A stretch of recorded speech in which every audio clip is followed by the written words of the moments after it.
जो सर्जरी के पहले उसे कष्ट था वो कष्ट सर्जरी के बाद भी बना हुआ है। दरबार में आकर के व्यक्ति वैदिक प्रक्रिया करता है, एक ही दिन में उसके सारे कष्ट चले जाते हैं उसके संकल्प से, स्वयं की प्रार्थना से।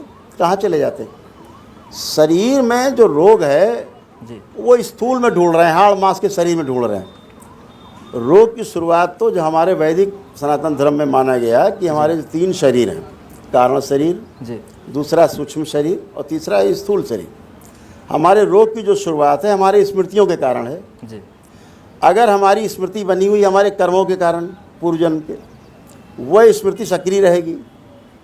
जैसे ही हमारे ग्रह नक्षत्र और प्रभाव हमारा विपरीत आएगा, वो स्मृति कर्म भोग हमारे सामने आएगा, वो स्मृति फलित होने लगेगी। और उसका सबसे पहले जो प्रस्फुटन होगा वो होगा हमारे कारण शरीर में बीज के रूप में, बीज अंकुरित होगा, वृक्ष के रूप में हमारे स्थूल सूक्ष्म शरीर में बनेगा और फल फूल के रूप में हमारे स्थूल शरीर में दिखाई देते हैं रोग और कष्ट। इसीलिए जब सूक्ष्म शरीर में रोग बनना शुरू होते हैं तो व्यक्ति को ये लगता है कि मुझे कुछ कष्ट हैं, वो चेकअप कराने जाता है। मशीन कहती है आपको कोई रोग ही नहीं है, लेकिन उसे लगता है मुझे कष्ट हैं। डॉक्टर कहता नहीं, मशीन बता रही है आप ठीक हो। मानसिक रोग होते हैं तो ज़्यादा होता, कहते हैं पागल हैं, लेकिन वो उसके सूक्ष्म शरीर में रोग बन गए, धीरे धीरे स्थूल में दिखाई देने लगते हैं। बाद में फिर मशीन पकड़ती है जब घना हो जाता है।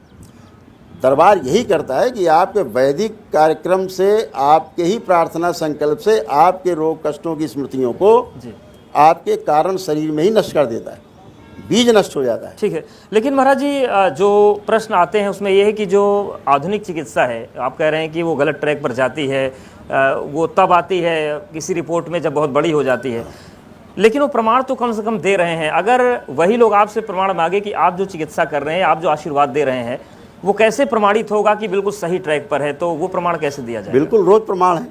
परिवार के परिवार परंपरा पूरी खड़ी होती है, पूरी परिवार परंपरा 4-4, 6-6, 8, 10-10, 12-12, 15-15 लोग, एक ही परिवार के लोग, एक व्यक्ति संकल्प करता है, बाकी सबका एक व्यक्ति वैदिक प्रक्रिया करता है, फिर पूरा पूरा परिवार मेरे समक्ष खड़ा होता है। हम स्क्रीन पे होते हैं, हम यहाँ हैं कि अमेरिका में हैं, कोई फ़र्क नहीं पड़ता। स्क्रीन पे वो हमें देखता है, हम उसे स्क्रीन पे देखते हैं, उससे वार्ता कर लेते हैं, वो कहते हैं हम सब ठीक है। तो यानी कि आप जो बातें करें, क्या ये मंत्र विज्ञान है जिसको विज्ञान कहा गया? मंत्र विज्ञान की बात कर रहे हैं? बहुत बड़ा विज्ञान है। तंत्र, मंत्र और यंत्र बहुत बड़ा विज्ञान है। और जो आपने त्रिकोण तिलक लगाया रखा है, क्या इसका भी संबंध ऊर्जा से? क्योंकि मेरी नजरें जब से आप आए तब से इस त्रिकोण तिलक पर टिकी हुई हैं।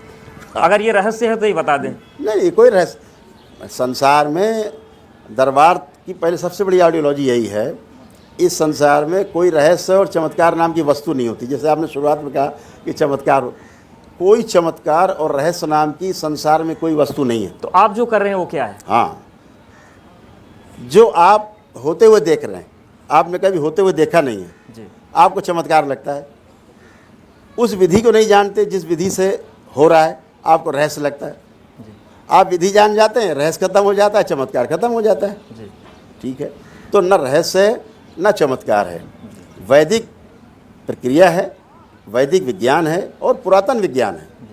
युगों युगों से था स्मृति का विज्ञान, तो आज भी वही फलित हुआ है इस कलयुग में। दरबार का अनुसंधान है कि यदि व्यक्ति अपनी स्मृतियों को नष्टीकरण अपने ही प्रार्थना संकल्प से कर सके तो उसके शारीरिक, मानसिक और आध्यात्मिक सब कष्ट चले जाते हैं।